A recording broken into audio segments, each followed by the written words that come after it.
L'infidélité, le sujet le plus exploité dans le répertoire des légendes urbaines. Et dans ces contes modernes, le péché de luxure mène tout droit en enfer.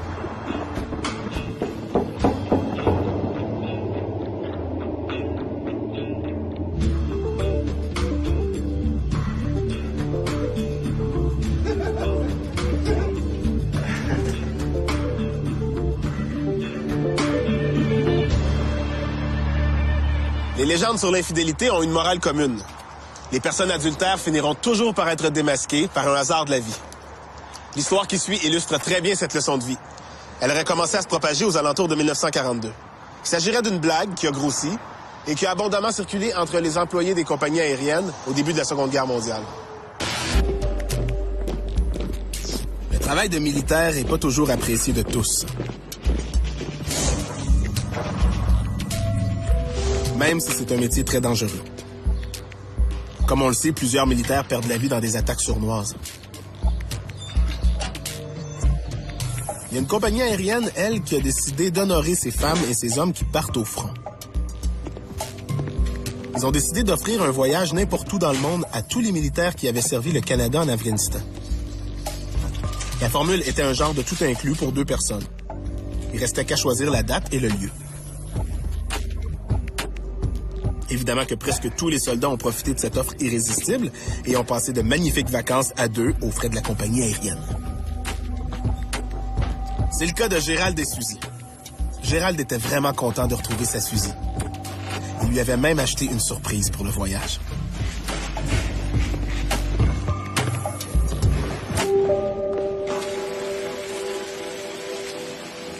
Ils avaient choisi de faire une escapade dans les pays scandinaves, dans un magnifique spa. Hey, une semaine de repos bien méritée dans un tout-inclus fantastique. Piscine de luxe, boissons à volonté, des belles vacances. Faut dire que Gérald les méritait, ces vacances. Il avait été en charge de missions particulièrement dangereuses et il avait risqué sa vie à plusieurs reprises. Et Suzy, qui l'avait attendu pendant tous ces mois-là, elle aussi, elle les méritait, ses vacances. Alors ce petit voyage-là allait leur permettre de se retrouver. Gérald était comblé. Un voyage vraiment à son goût avec la femme qu'il aimait. Le bonheur, quoi.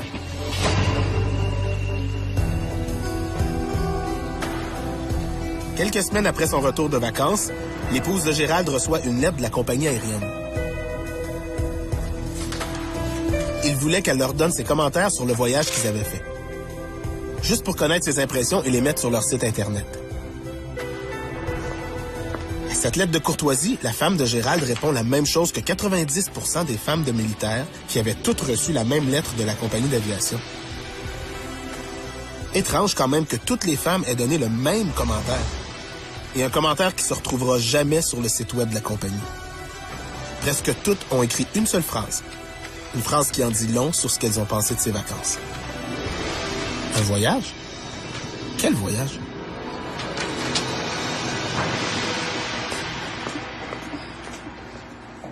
L'image première qu'on a d'un militaire, je dis bien première, avec tous les reportages, on se rend compte que c'est pas évident. Tu sais, tu vois quelqu'un de droit, tout ça. Puis, moi, personnellement, je me disais, tu sais, quand t'es au front, quand tu t'en vas au front, le premier truc dont t'as envie, souvent, en tout cas, c'est ce qu'on voit aux nouvelles, t'as envie de retrouver une stabilité, ta famille, ta femme, tes enfants. Alors que là, tout à coup, la première chose dont ils ont envie, c'est de partir avec une autre femme que leur propre femme en voyage. Les conflits moraux, c'est intéressant dans les légendes urbaines. Là, t'as le héros national qui trompe sa femme. Tu sais, c'est comme, il y a quelque chose là-dedans là, qui est un peu comme tordu, tu sais. Puis que là, t'es dans un dilemme quand tu regardes ça, en te dire, ah, c'est un héros, je l'adule, mais là, tout d'un coup, Souvent, c'était comme... En tout cas, je sais pas si c'est de la légende, là, mais je pense que ça fait partie des croyances populaires que les soldats, effectivement, à un certain moment donné, vont voir des prostituées. Le militaire comme tel, l'uniforme, la profession, l'emblème ou l'archétype que ça peut susciter au niveau de la clientèle, j'ai pas vraiment entendu de femmes érotisé d'entrée de jeu les militaires autant que pompiers, policiers, pilotes d'avion. Pourquoi? Parce que ils ont une arme, ils vont à la guerre et souvent les gens sont anti-guerre. Malheureusement pour eux, il y a beaucoup de femmes qui les jugent aussi. Ah, ils ont des initiations pas d'allure. Qu'est-ce qui se passe vraiment quand ils sont sur un camp de base? C'est sûr qu'à un certain moment donné, il y a le danger, c'est que les femmes soient au courant parce que c'est un monde tellement... Tout le monde vit en vase clos. Les gens vivent dans des baraques. Les femmes se fréquentent beaucoup entre elles. Les femmes de soldats, tu sais, quand tu vis dans une base militaire, je présume que les secrets sont plus difficiles à garder. Puis en plus, c'est que le message se rend pas. Souvent, c'est qu'on réalise... J'ai fait un événement il y a pas longtemps, puis ils se sont rendus compte que c'était une fête qu'ils organisaient chaque année dans une entreprise, un souper-spectacle. Puis ils se sont rendus compte que le message se rendait jamais à la femme quand ils le donnaient à l'homme en main propre. Fait que ils ont décidé d'envoyer le message à la femme, l'invitation à la femme pour être certain que les gens allaient venir. Puis effectivement, le taux d'assistance a doublé. Il y a l'infidélité, puis il y a aussi je dirais quasiment les ententes. Moi, il y a une amie à un moment donné qui m'avait dit, mon mari, c'est un correspondant à l'étranger, tu sais. Il est à Washington, il savait qu'il avait un contrat d'1 an. Fait qu'on s'est dit, pourquoi s'ennuyer puis se mentir de toute façon? Fait qu'on va se dire que c'est open. Fait qu'on fait ce qu'on a à faire. Sinon, on l'aurait fait de toute façon, tu sais. Au niveau de l'infidélité, dans des éloignements comme ça, ou des regroupements à l'étranger, je vais te donner un exemple, je ne vais pas citer que ces professionnels-là, mais les représentants pharmaceutiques, par exemple, qui ont beaucoup de congrès, autant nationaux qu'internationaux. C'est sûr que c'est des lieux, des congrès, des associations, des rassemblements, des meetings. C'est vraiment des lieux propices à l'infidélité. Parce que ce sont tous des professionnels qui sont orientés dans la même direction, qui ont à peu près la même compétence, les mêmes connaissances, les mêmes stress, les mêmes enjeux au niveau de leur problématique de travail. Alors ça crée une complicité, ça crée des liens. Puis en plus, ils sont dans un resort, un hôtel, confinés là, de l'alcool, des cocktails, des 5 à 7. Alors ça, c'est répertorié au niveau des études que des congrès, c'est favorable à ça. Pour les militaires, c'est sûr que non. C'est pas la même histoire, mais c'est dans la même famille. Je pense au groupe Led Zeppelin. Il y a une petite légende, ça peut être vrai ou pas, qui disait que quand ils partaient en tournée en Amérique du Nord, il y avait 2 horaires, 2 cédules de tournée. Il y avait la cédule officielle et réelle. Donc, ils arrivaient à tel moment dans telle ville, ils repartaient à tel moment, puis il y avait l'horaire qu'on donnait à leur blonde. Puis il y avait toujours un jour de décalage, comme par hasard. Tu sais, ça me fait bien sourire parce qu'inévitablement, il y a eu un fuck à un moment donné. T'sais. Mais immédiatement, j'ai pensé à ça. Ben, c'est sûr. Moi, je suis un homme parfait. Fait que le problème ne se pose pas. T'sais, moi, ça fait 40 ans que je suis avec la même épouse. Mais il y a des rumeurs qui circulent à l'effet que certains artistes se payent du bon temps. T'sais. Ça, c'est sûr que on en jase toujours un peu. Par contre, les soldats, ça se peut. Moi, je crois que les soldats qui trompent tout le monde, ça se peut. Mais les artistes, non, jamais. Non.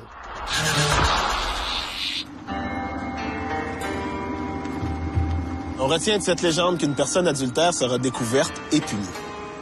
Dans notre prochaine légende, vous allez voir que la punition est assez surprenante. C'est l'histoire d'un petit couple de Québécois bien ordinaire qui avait décidé de se marier. Ils avaient annoncé qu'ils voulaient un enfant, puis pour eux, le mariage était quelque chose d'essentiel à la vie de famille. Alors la fille tombe enceinte assez rapidement. En fait, elle doit accoucher 40 semaines après le mariage, ce qui laisse croire que l'enfant aurait été conçu durant la nuit de noces. Alors c'était une belle surprise, sauf qu'il y a une autre surprise, elle, un petit peu moins heureuse, qui les attendait. C'est que le bébé, quoique en parfaite santé, présentait une caractéristique assez étonnante. Il avait la peau noire, alors que le couple avait aucun ancêtre noir dans sa généalogie. En fait, le seul noir qu'un des membres du couple connaissait, c'était le danseur que les amis de la mariée avaient embauché pour son enterrement de vie de jeune fille. On parle de l'enterrement de vie de fille, mais il y a l'enterrement de vie de garçon aussi. Hein? Tu as l'autre version où finalement, c'est la version, je l'appelle la version animalière plutôt. La version animalière, c'est-à-dire c'est le gars qu'on amène dans un bar, topless, on lui bande les yeux, et puis à un moment donné, on lui fait une fellation, puis il est convaincu que c'est une des danseuses, puis finalement, quand on ôte son bandeau, ça peut être une brebis, un agneau ou un veau. Puis là, naturellement, il faut qu'il explique à sa femme l'état pathétique dans lequel est son sexe, inévitablement. Donc, tu vois, ça, c'est une version hardcore. C'est une fausse nouvelle que j'ai su, mais quand on m'en a parlé, on m'a pas dit que c'était une fausse nouvelle du Brésil. Alors, une conjointe de militaire, quand lui est parti, elle était enceinte et finalement, quand il est revenu de sa mission, elle a accouché d'un bébé noir et elle lui a fait croire que ben là, c'est parce que j'écoutais un film porno 3D, puis là, c'est n'importe quoi. Là, je peux bien croire que la technologie est rendue à des points, là, mais de là, à ce que... Ça, c'est tout le fantasme de bien du monde que l'actrice porno, elle sort de l'écran, où je peux rentrer dans l'écran puis je joue la scène, là. Mais ça, c'est vraiment, vraiment tiré par les cheveux. Mais ce qui est encore plus tiré par les cheveux, c'est que le militaire l'a cru. Il existe également une version où il y aurait non pas un, mais 2 bébés, un blanc et un mulâtre, ce qui serait pas absolument impossible. D'ailleurs, selon Fox News, une femme de Dallas aurait accouché de jumeaux de 2 pères différents. Phénomène rare, mais possible.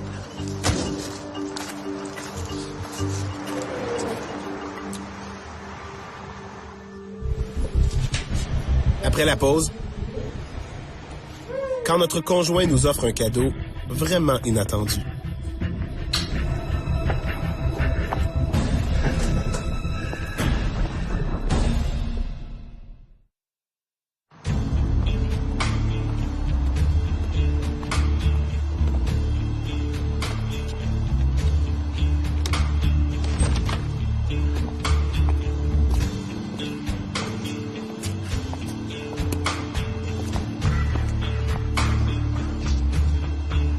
Être infidèle de nos jours, ça semble de plus en plus difficile.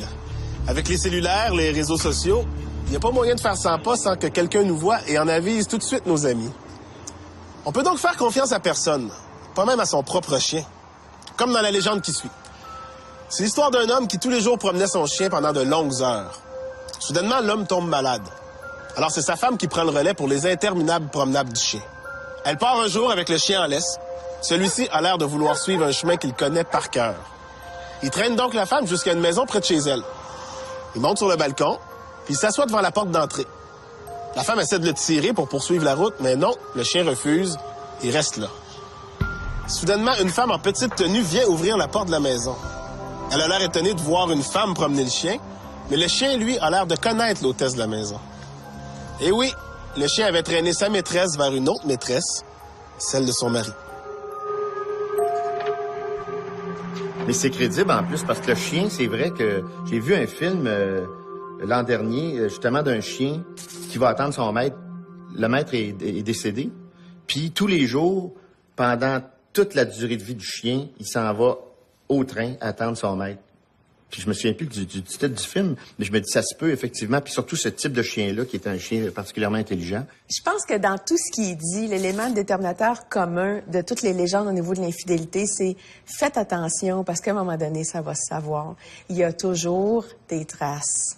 Avec la madame en plus qui l'attend. C'est toi, chérie? Non. Notre prochaine légende semble inspirée d'un film de 1939 intitulé Daytime Wife, dans lequel un homme ignore que son épouse a un emploi et un patron assez généreux. Ce scénario est devenu une légende fort populaire dans les années 40 et qui circule toujours, comme pour rappeler aux hommes que les femmes aussi peuvent être infidèles. Quand notre conjoint part en voyage tout seul, on a toujours une petite arrière-pensée, non? C'est normal de se méfier, il y a tellement de monde qui se trompe. Ben tiens, comme ce qui est arrivé à un ancien collègue, André et sa femme. Et je les ai perdus de vue depuis longtemps, mais on a une connaissance commune qui m'a raconté ce qui s'est passé. La femme d'André, Nicole, était allée visiter une vieille tante. Ben, du moins, c'est ce qu'elle avait raconté à André. Ah non, elle y était vraiment allée. Mais elle n'était pas restée ben longtemps chez sa tante. Elle avait plutôt dormi chez son jeune amant qui habitait la même ville que la tante. Elle avait pensé à tout. Elle avait visité la tante quelques heures afin de pouvoir téléphoner à André puis que l'afficheur donne bien le numéro de la résidence pour personnes âgées. Une vraie ratoureuse. Pauvre André, qu'on se disait. Oui, allô, André, c'est moi. En tout cas, elle a passé quelques jours chez son amant puis il a même offert un manteau de fourrure magnifique, très, très cher. Comme elle pouvait pas revenir avec le manteau sur le dos puis faire semblant que c'était sa tante de 98 ans qui avait donné ça, elle a eu une idée pas mal brillante. Arrivée à l'aéroport, elle a mis le manteau dans un casier en consigne. Le reste de son plan était assez simple. Elle était même très fière. André y verrait juste du feu. Elle lui a expliqué qu'elle avait trouvé la clé par terre. Et, comme qui trouve garde, elle garderait ce qui se trouve dans le casier. André, qui était pas plus scrupuleux que sa femme, a trouvé que c'était une bien bonne idée. Tellement bonne, en fait, qu'il a décidé d'aller lui-même chercher le contenu du casier. Et c'est là qu'il a découvert le superbe manteau.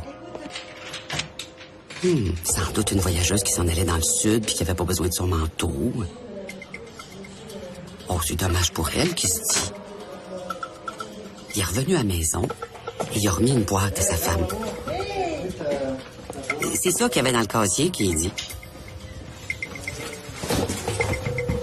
Une couverture? Nicole s'était fait prendre à son propre jeu. Elle pouvait tout de même pas y avouer qu'il y avait autre chose dans le casier.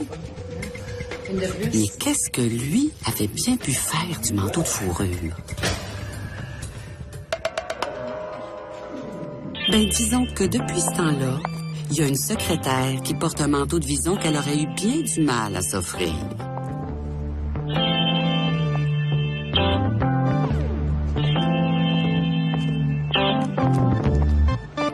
Moi, j'imagine juste sa face quand elle va aller au bureau pour avoir la secrétaire. C'est comme... Elle pourra juste rien dire en plus, tu sais. Dans l'infidélité, là, je peux pas mettre la main dans le feu et dire je me brûlerai jamais, mais dans ce que je peux affirmer de ça, il y en a un des deux dans le couple qui va aller voir ailleurs. C'est très, très rare que c'est les deux en même temps. C'est pour ça que ça blesse et que ça fait mal. Sinon, ben, on n'est pas ensemble, on est un couple ouvert, on est juste à ma maîtresse. Mais dans un couple où il y a de l'engagement et de l'amour, s'il y en a un qui va à l'extérieur de la relation, il y en a qu'un seul. Donc là-dedans, je trouve que c'est un peu tiré par les cheveux. On veut polariser le bon puis le méchant, c'est plus efficace. Là, tu te rends compte que tu es prêt à haïr les deux, tu sais. Dans le fond, tu les haïs pas tellement, tu les trouves tellement pathétiques que t'en ris, tu sais. La femme, non seulement, elle perd son vison, mais en plus, elle perd ses illusions parce qu'elle se rend compte que son mari la trompe aussi. C'est une espèce de morale très judéo-chrétienne.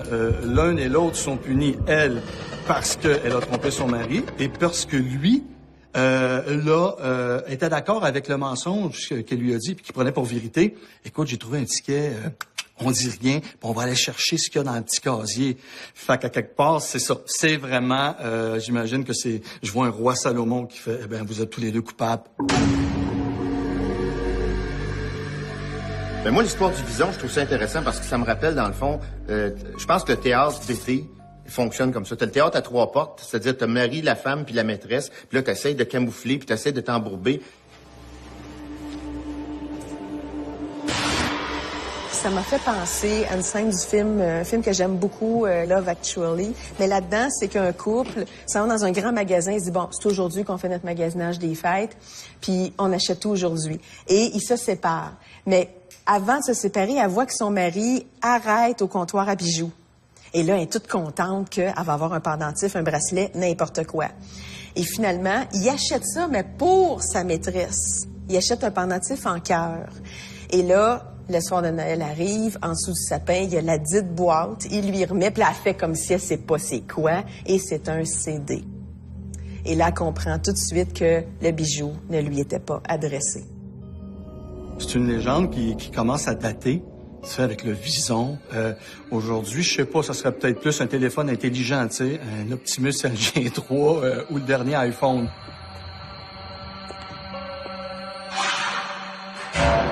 Il y a une certaine part d'hypocrisie sociale, là, c'est quand chacun vit sa vie en parallèle, chacun veut montrer que tout va bien, c'est le paraître l'emporte sur la vérité, dans le fond. Puis ça, je trouve ça un peu poche comme situation. Ça devait être un couple qui devait pas être... qui s'éclatait bien.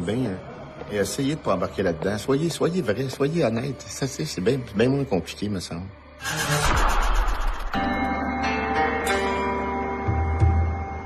J'avoue que t'en as des pas pires, des histoires d'infidélité.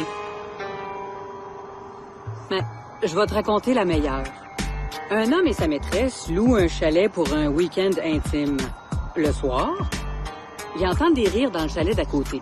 Puis comme ces gens-là ont l'air d'avoir bien du fun, ben ils décident de prendre une bouteille de vin, d'aller se présenter, en espérant que les voisins seront ouverts à un échange de coups. Mais une surprise les attendait. Les locataires de l'autre chalet, c'étaient leurs conjoints respectifs, partis ensemble de leur côté pour un week-end intime.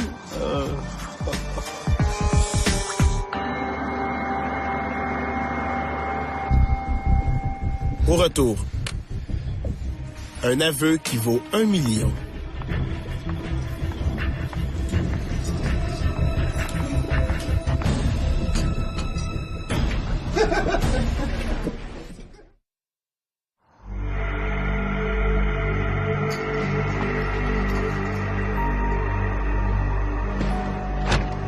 Argent et infidélité, un cocktail explosif. Comme en témoigne notre prochaine légende, repérée sur le web en 1996. Il y a une femme qui se doutait bien que son mari la trompait depuis quelque temps. Elle fermait habituellement les yeux, mais dernièrement, il était allé trop loin. Il n'était pas rentré dormir à la maison plusieurs nuits de suite le mois passé. Il avouerait jamais ses petits passe-temps parce qu'il avait trop peur de perdre l'argent qu'elle y assurait. Mais elle avait un plan qui le forcerait à tout avouer. Non, des escapades nocturnes, ça passait pas. Elle avait enduré les regards qu'il portait aux autres femmes parce qu'il était plus jeune qu'elle, puis très beau. Et puis, ses amies étaient toutes jalouses, alors ça l'aidait à passer l'éponge. Elle savait aussi qu'il n'oserait jamais la quitter parce qu'il était à l'argent, et puis que l'argent, c'est elle qui en avait. Puis le divorce lui rapporterait rien, elle y avait fait signer un tas de papiers qui protégeait ses avoirs. Il attendait peut-être qu'elle tombe malade, ou qu'elle meure. Après tout, il y avait plus de 20 ans de différence. Mais elle prenait vraiment pas le fait qu'il lui mente en pleine face. Puis les racontars sur son compte lui déplaisaient assez pour considérer vivre seule. Elle pourrait bien le laisser. Mais ça lui prenait des preuves de son infidélité. Puis ça, elle en avait pas. Parce que si elle était pas une imbécile, le gars non plus. Il laissait aucune trace. Alors elle avait imaginé un petit scénario qui allait obliger son jeune mari à payer pour sa malhonnêteté.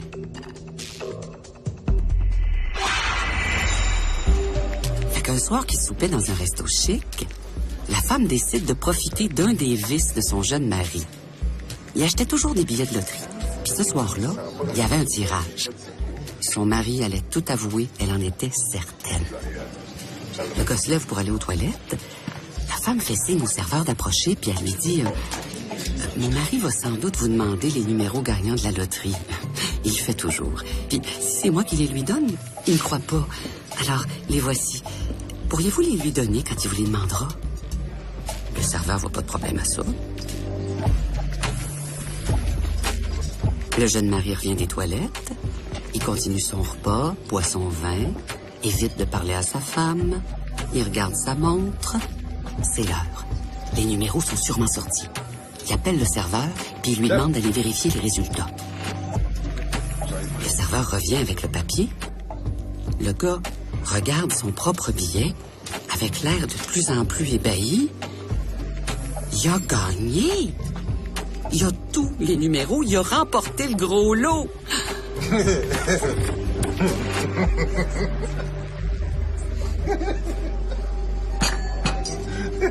Il en faut pas plus.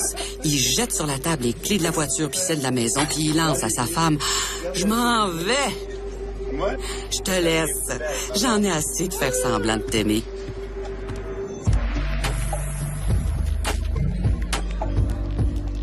Vous l'aviez deviné, hein? C'était pas les vrais numéros gagnants.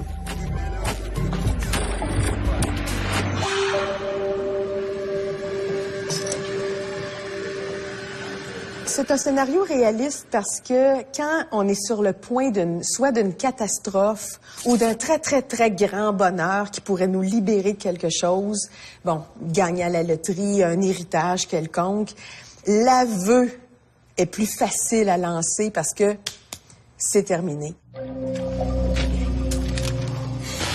Moi, j'ai travaillé pour des conférences avec le commandant Piché. Donc, quand il a atterri à Transat dans les Açores, au Portugal, et que l'équipage et les passagers étaient sûrs d'y passer, il m'a dit, il y a un couple, il y a un homme qui est allé dire à sa femme, en passant, je te trompe. Je me souviens plus s'il avait dit, je te trompe avec ta sœur, ta cousine, la voisine, là, je sais plus. Mais il était pas content, lui, d'avoir survécu, parce que là, on va mourir. Donc, je te le dis parce que je me libère la conscience. Les gens qui avouent le font pour eux, toujours égoïstement parlant parce que ça me fait du bien. Ça va te blesser, mais ça me fait du bien. Et je pense dans cette histoire-là, ce libérateur de, parce qu'il arrive ça, j'ai plus besoin de toi et je te le dis pour me libérer la conscience.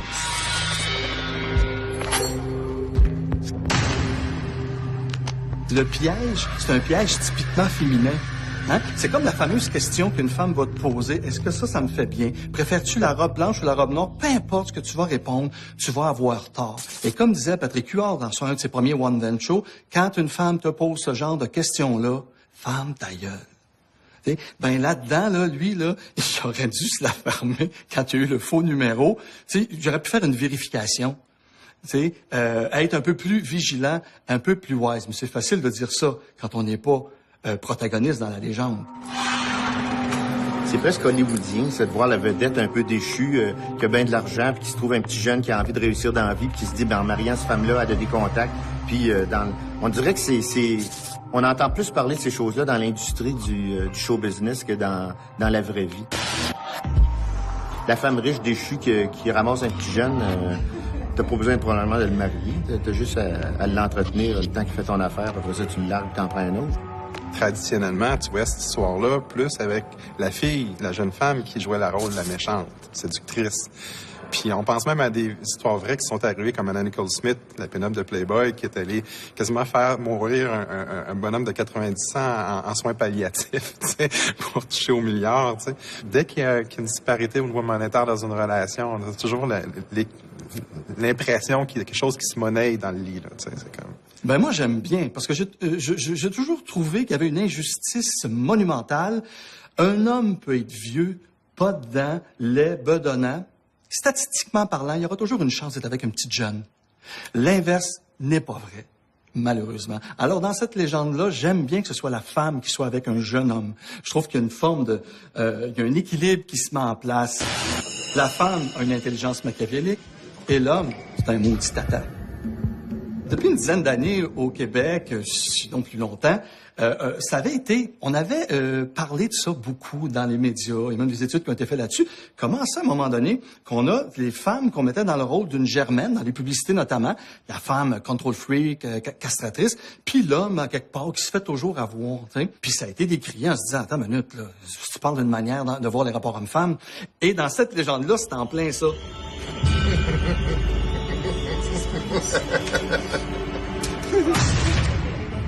Avant les aveux, il y a toujours un soupçon, il y a une intuition qu'on a, soit qu'il y a un désinvestissement de l'autre, un désintérêt, on fait moins de choses ensemble, il y a de l'évitement des relations sexuelles. Ça prend quelque chose pour soupçonner.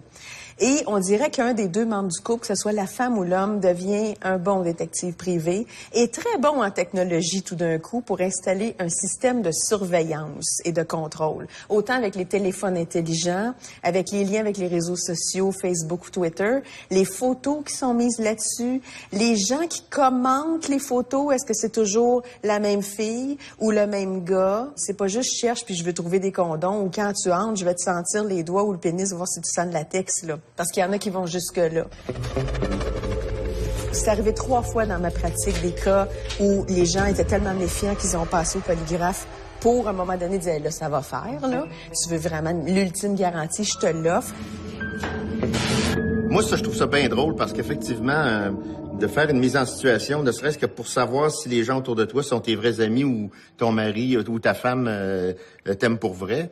Je l'ai vu, entre autres, dans une émission, je pense que c'est Surprise, où il y avait Michel Barrette qui était avec son chum Lucien Francaire.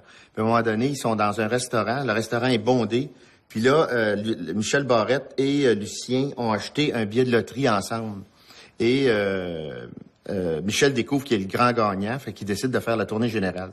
Fait qu'il paye tous les dîners, tout le monde dans le restaurant, il se promène, je t'offre du champagne, il se monte une facture phénoménale pour finalement apprendre que c'est pas le bon numéro, il a pas gagné pantoute.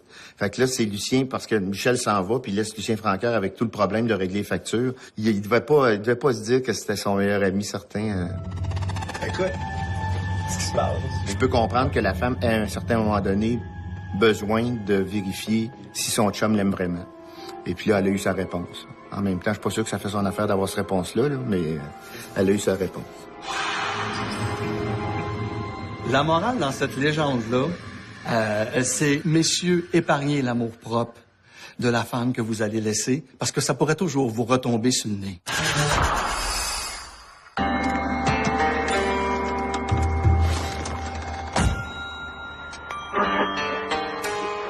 Alors, je rappelle le sujet de la ligne ouverte d'aujourd'hui, l'infidélité. Vous êtes nombreux à vous être livrés en ondes, mais l'histoire la plus marquante, on vient de la recevoir par courriel. Ça se serait passé dans le coin de Chicoutimi. Un couple s'est retrouvé dans une fâcheuse position, dans le feu de l'action, coincé dans une toute petite voiture sport. Et ils n'arrivaient même pas à se décoller l'un de l'autre et ils étaient nus par-dessus le marché. Les policiers puis les pompiers ont été appelés par des passants. Ils ont dû découper le toit de la voiture pour libérer le couple. La fille était hystérique. Elle avait même pas l'air soulagée d'être libérée. Tout le monde se demandait bien pourquoi. Jusqu'à ce qu'elle crie en larmes. Comment est-ce que je vais expliquer à mon mari que sa voiture a été coupée en morceaux? Ah, ça fait que le débat est relancé. Qui des hommes ou des femmes se fait prendre le plus souvent en flagrant délit d'infidélité?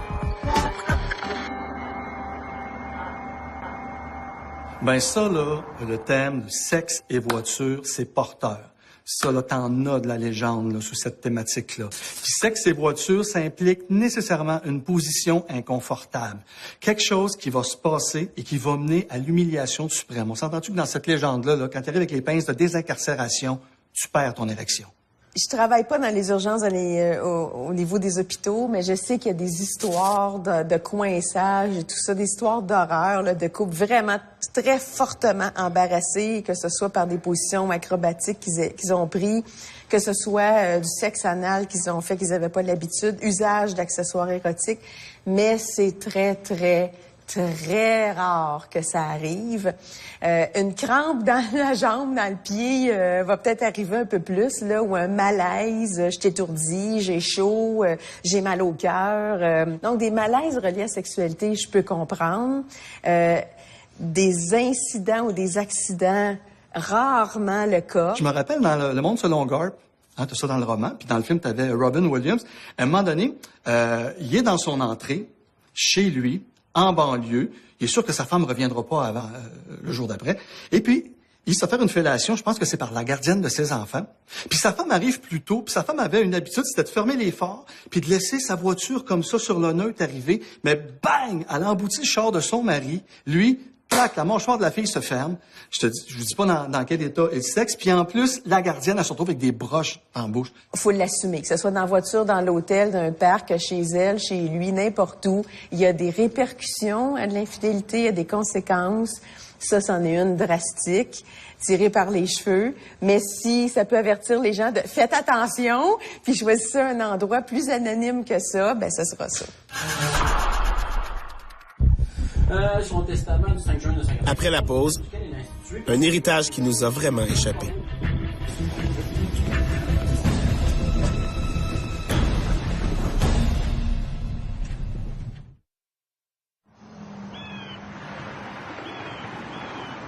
Infidélité, jalousie, vengeance. Un savoureux trio d'émotions qui font les meilleures légendes urbaines. Comme dans la prochaine légende qui aurait été racontée par un professeur de droit en 1978. Une femme surprend son mari en flagrant délit d'infidélité.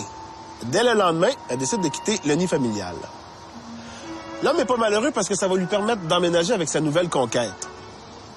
La femme vient donc vivre avec lui. C'est le bonheur total, sauf qu'au bout de quelques jours, il y a comme une drôle d'odeur qui envahit la chambre. L'homme est persuadé que sa nouvelle femme est malpropre, alors il a fou à la porte. Sauf que l'odeur persiste.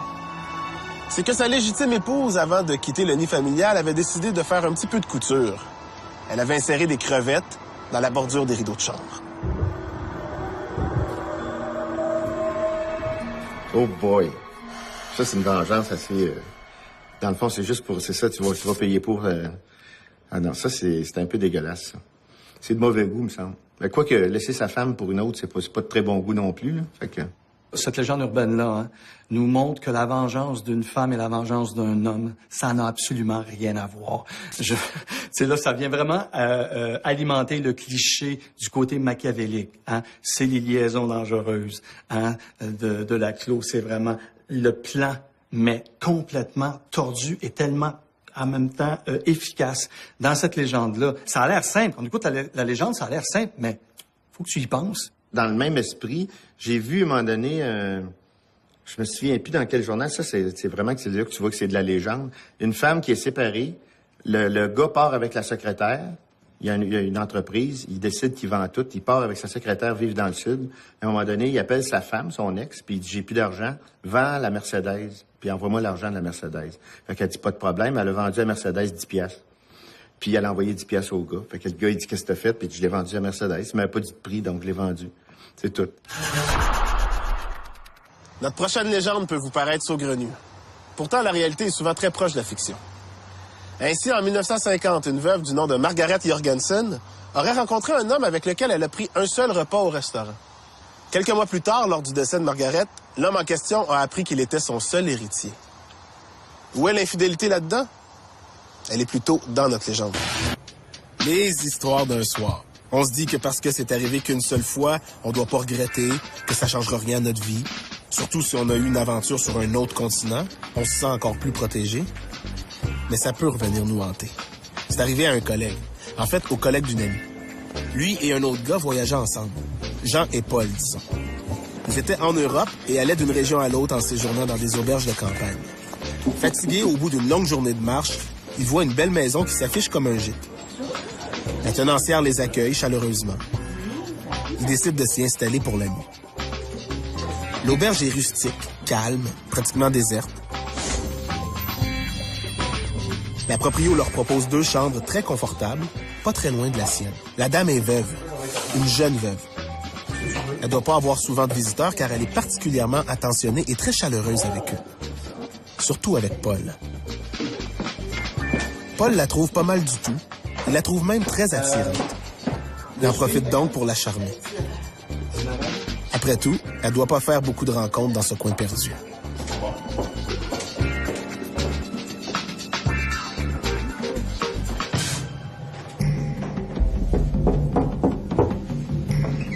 À la tombée de la nuit, il s'invite même dans sa chambre. Bonsoir. Il est prêt à tenter le coup. En effet, la veuve n'a pas eu d'homme dans sa vie depuis très, très longtemps. Elle se laisse donc séduire et apprécie le fait qu'un jeune homme la trouve attirante. Elle tombe carrément sous le charme de Paul et se laisse complètement aller dans les bras de cet inconnu. Elle s'endort sans même lui demander son nom. Paul retourne dans sa chambre durant la nuit, ni vu, mais surtout ni connu. Mais Paul est un homme marié. Où le mènera cette aventure? On le découvre après la pause. Ah, ça va pas payer.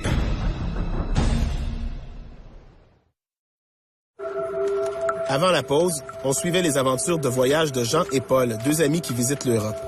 Ils logent dans une auberge tenue par une séduisante veuve. Paul la courtise et va jusqu'à s'inviter dans la chambre de la dame qui tombe sous son charme. Elle s'endort sans même lui demander son nom. Paul s'éclipse dans sa chambre durant la nuit, ni vu, mais surtout ni connu. Le matin de leur départ, la veuve manifeste à Paul toute sa reconnaissance. Elle a beaucoup aimé la nuit passée avec lui, mais elle voudrait connaître son nom, peut-être correspondre, le revoir, qui sait. Elle a bien consulté le registre des invités, mais comme les 2 hommes se sont inscrits en même temps, elle ne sait pas s'il est Paul ou Jean. Comme Paul est marié, il en profite pour s'éviter des problèmes en disant à la veuve qu'il est Jean. Comme ça, pas de danger qu'elle rapplique. Après tout, dans le registre, elle a toutes ses coordonnées. Trop fier de lui, il quitte l'auberge, la veuve et l'Europe, convaincu qu'il n'aura plus jamais de nouvelles de cette maîtresse d'une nuit. Et il a bien raison, des nouvelles, il n'y en a plus jamais eu. Du moins, pas d'elle directement. Sa petite vie continue, avec sa petite épouse et ses petites aventures dont sa femme n'a jamais conscience. Puis quelques années plus tard, Jean appelle Paul avec une nouvelle plutôt surprenante. Tu te souviens de la charmante veuve de l'auberge en Europe? Eh bien, je viens de recevoir une lettre de son avocat. Elle est morte. Et elle m'a nommé comme son seul héritier.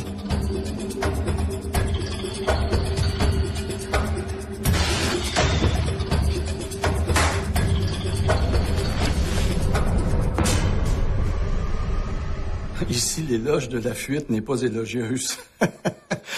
En sens que L'homme veut préserver naturellement la relation qu'il a avec sa femme, avec sa relation amoureuse. Donc, il va avoir le meilleur des deux mondes à quelque part, mais il efface le monde de l'infidélité et en même temps, il efface l'héritage qu'il aurait pu avoir. Ça m'a fait penser à un patient que j'ai eu il y a quelques années, un Européen qui était venu pour travailler dans une firme internationale, avait un mandat à court terme au Québec, avait une femme et des enfants en Europe, est tombé éperdument en amour avec une Québécoise ici. On est tellement charmantes. Mais et il lui avait dit un autre prénom. Évidemment, il a menti sur son statut conjugal. Et quand il a vu que la relation, c'était pas juste un kick érotique, c'était vraiment quelque chose de sérieux. Et ils sont encore ensemble à ce jour parce qu'elle les rejoint en Europe. Il y a eu des dévoilements. Mais la plupart des gens le font sous leur vraie identité, avec leur vrai nom. Parce qu'on dirait que quand on est enflammé érotiquement pour quelqu'un, on pense juste à ça. Une passion, ça se vit dans le corps, ça se vit pas dans la tête. Alors, on n'est pas en train de réfléchir et de penser quand on l'agit, on la ressent. J'avais un ami qui me disait, quand tu trompes ta blonde, très important, quand tu vas prendre ta douche chez ta maîtresse, lave-toi pas totalement. Quand tu reviens à la maison, c'est pas réaliste que tu aies l'odeur d'un gars qui vient de se laver pour aller travailler. Et tu prends la moitié du savon que tu utilises, puis il dit, cours un peu, tu as gardé ton odeur, mais en même temps, c'est l'odeur d'un gars qui finit sa journée. Attends, là, tu sais, ça devient complètement démentiel, là. Tu sais, au début, tu trouves qu'effectivement, il va y avoir un jugement de valeur par rapport à la personne qui trompe. Après ça, tu te demandes, c'est quoi la valeur la plus importante, tu sais, entre la bêtise et l'infidélité, tu sais, là, après ça, mais maudit cave, tu sais, t'aurais pu te laisser des traces, au moins, t'aurais eu l'argent plus tard, tu sais. Là, tu te rends compte, mais c'est quoi qui était vraiment important, tu sais. Comme l'argent, c'est pas une valeur en soi, mais c'est un beau moyen d'acheter les valeurs morales, par exemple. J'appelle ça l'arroseur arrosé, dans le fond. C'est la personne... quand ils disent « crache pas en l'air parce que ça peut te revenir d'en face », ben c'est un peu un exemple. C'est drôle parce que j'ai vu récemment une scène des Belles histoires des pays d'en haut où on voit le frère de Séraphin arriver en ville. Puis, évidemment, son frère Séraphin, qui est pas quelqu'un de très généreux, décide de pas l'accueillir puis décide de s'en débarrasser au plus vite. Alors, le frère il va s'installer chez un de ses amis. Puis, à la fin, Séraphin, se doutant qu'il y a peut-être de l'argent à faire avec ça, décide d'accueillir son frère. Il dit, viens vivre chez nous, finalement, regarde. Puis l'autre, il dit, non, je vais rester chez mon ami, puis j'y donne même 3000 pièces pour qu'il me garde jusqu'à la fin de mes jours. C'est sûr qu'il n'y a pas nécessairement d'héritage au bout de chaque histoire. Mais c'est vrai que ça peut arriver, effectivement, que de refuser de rendre service à quelqu'un, ça peut te retomber sur le nez. C'est un peu comme ça que je l'ai vu, moi. Dans cette légende-là, c'est toujours le combat entre la sécurité et la liberté. Hein? La sécurité, tu as des repères, tu niaises pas dans la vie, t'es droit, t'es droite comme une barre. Puis en même temps, la liberté de quand il y a une opportunité, let's go, on saute dans le lit de la madame, tu sais. Dans cette légende-là, en même temps, c'est particulier parce que ce chum-là, finalement, qui trompe sa femme, mais qui laisse ton nom à toi qui n'a pas trompé sa femme. Méchant chum, hein? À ce niveau-là, c'est moyen. C'est-tu vraiment son ami? C'est sûr, à quelque part, il y a quelque chose de pas cool là-dedans. C'est que deux amis qui se connaissent, à un moment donné, il y a quelque chose d'hypocrite de donner le nom de ton chum pour sauver tes culottes, alors que tu peux le mettre lui dans le trouble, tu peux le mettre dans l'embarras. Moi, il y a des scènes qui me sont arrivées. Il y a un de mes amis, à un moment donné, qui avait acheté une maison de campagne. Ça n'a rien à voir, parce qu'à quelque part, c'est un peu le même scénario. C'est que le gars, il a fait pousser des plants de potes sur le terrain de son chum, alors qu'il aurait pu le mettre dans le trouble, tu sais. Ben, c'est pas des amis que tu souhaites avoir dans ta vie. Il y a une petite morale, mais c'est comme... On dit souvent, faut pas courir deux lièvres à la fois, mais cette légende urbaine-là nous amène à penser le contraire. Cours deux lièvres à la fois, cours après l'amour et l'argent, qui sait, hein, ça pourrait rapporter gros. L'homme infidèle n'a pas bonne presse. Qu'il soit golfeur professionnel ou financier influent, son tableau de chasse éblouit personne. D'ailleurs, Internet est en train d'élargir la notion d'infidélité jusqu'à certaines formes de cyber-relations où il n'y a aucun contact physique. Selon une étude, les Américains considèrent qu'un courriel sexuellement explicite est aussi répréhensible qu'une petite visite dans un motel sordide. Dans ce contexte-là, c'est pas demain que les légendes urbaines qui traitent d'infidélité vont disparaître.